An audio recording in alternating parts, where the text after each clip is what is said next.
শ্রীমদ্ ভগবদ্গীতা যথাযথ সপ্তম অধ্যায় বিজ্ঞানযোগ শ্লোক নাম্বার 4। ভূমিরাপো নলো বায়ো খম মনো বুদ্ধিরেব চ অহংকারো ইতি মে ভিন্না প্রকৃতরাষ্ট্রধা।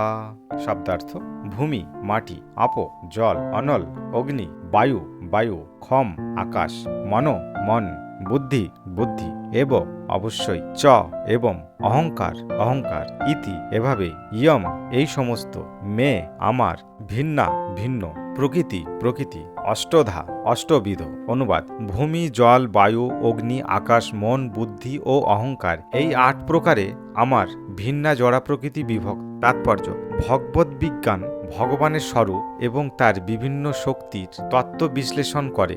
ভৌতিক শক্তিকে প্রকৃতি বা ভগবানের ভিন্ন পুরুষাকারের শক্তি বলা হয়। সেই সম্বন্ধে সাতত তন্ত্রে বলা হয়েছে, বিষ্ণুস্তস্ত ত্রিণী রূপাণি পুরুষখ্যানাথো বিধ একান্ত মহত স্রষ্টা দ্বিতীয়ম তণ্ড সংস্থিতম তৃতীয়ম সর্বভূতাস্ত্যম তানি গত্যা বিমোচ্যতে। প্রাকৃত সৃষ্টির নিমিত্ত ভগবান শ্রীকৃষ্ণের সায়ংশ 3 জন বিষ্ণুরূপে প্রকট হন। প্রথম মহাবিষ্ণু মহত্তত্ত্ব নামে সম্পূর্ণ ভৌতিক শক্তির সৃজন করেন।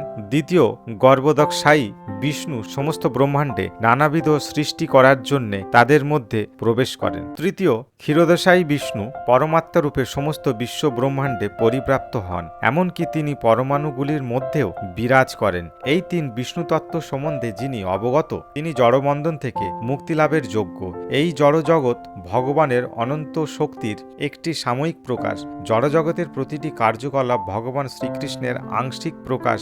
এই 3 বিষ্ণুর পরিচালনায় সাধিত হয়। তাদের বলা হয় ভগবানের পুরুষ অবতার। সাধারণত যারা ভগবান শ্রীকৃষ্ণের তত্ত্ব সম্বন্ধে অবগত নয়, তারা মনে করে যে এই জড়জগৎটি জীবের ভোগের জন্যে এবং জীবই হচ্ছে পুরুষ, প্রকৃতির কারণ, নিয়ন্তা ও ভোক্তা।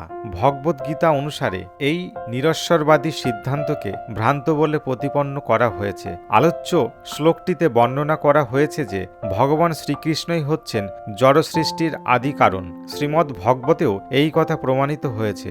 জড় সৃষ্টির যে সমস্ত উপাদান তা হচ্ছে ভগবানেরই ভিন্না শক্তি। এমনকি নির্বিশেষবাদীদের পরম লক্ষ্য ব্রহ্মজ্যোতিও হচ্ছে পরম ব্রহ্ম অভিব্যক্ত ভগবানেরই একটি চিন্ময় শক্তি। বৈকুণ্ঠ লোকের মতো ব্রহ্মজ্যোতিতে এবং চিন্ময় বৈচিত্র্য নেই এবং নির্বিশেষবাদীরা এই ব্রহ্মজ্যোতিকেই তাদের পরম লক্ষ্য বলে মনে করে। পরমাত্মার প্রকাশও ক্ষীরোদক্ষায়ী বিষ্ণুর অস্থায়ী সর্বব্যাপক রূপ। চিন্ময় জগতে পরমাত্মা রূপের অভিব্যক্তি নিত্য শাশ্বত নয়। সুতরাং যথার্থ পরমাত্মা হচ্ছে পরম পুরুষোত্তম ভগবান শ্রীকৃষ্ণ। তিনি পূর্ণ শক্তিমান পুরুষ এবং তিনি বিভিন্ন অন্তরঙ্গা ও বহিরঙ্গা শক্তি সমন্বিত। পূর্বে উল্লেখ অনুসারে জড়া প্রকৃতি প্রধান 8টি রূপে অভিব্যক্ত হয়। সেগুলির মধ্যে প্রথম 5টি মাটি জল অগ্নি বায়ু ও আকাশে বলা হয় পঞ্চমহাভূত বা স্থূল সৃষ্টি। তাদের মধ্যে নিহিত আছে 5টি ইন্দ্রিয় বিষয়।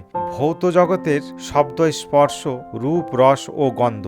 জড় বিজ্ঞানের এই 10টি তত্ত্বই আছে, আর কিছুই নেই। কিন্তু অন্য 3টি তত্ত্ব মন বুদ্ধি ও অহংকার সম্পর্কে জড়বাদীরা কোনো গুরুত্ব দেয় না। সব কিছুর পরম উৎস শ্রীকৃষ্ণকে না জানার ফলে মনোধর্মী দার্শনিকেরা কখনোই পূর্ণজ্ঞানী হতে পারে না। আমি ও আমার এই মিথ্যা অহংকারই জড় অস্তিত্বের মূল কারণ এবং এর মধ্যে বিষয় ভোগের জন্য 10টি ইন্দ্রিয়ের সমাবেশ হয়।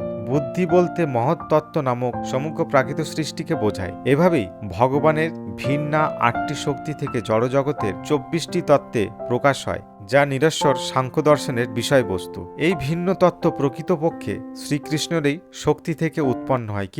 কিন্তু অল্পজ্ঞ নিরস্বরবাদী সাংখ্য দার্শনিকেরা শ্রীকৃষ্ণকে সর্বকারণের পরম কারণ বলে জানতে পারে না। শ্রীকৃষ্ণের বহিরাঙ্গ শক্তি সাংখ্য দর্শনের বিষয়বস্তু, যা ভগবদ্গীতাতেই বর্ণনা করা হয়েছে।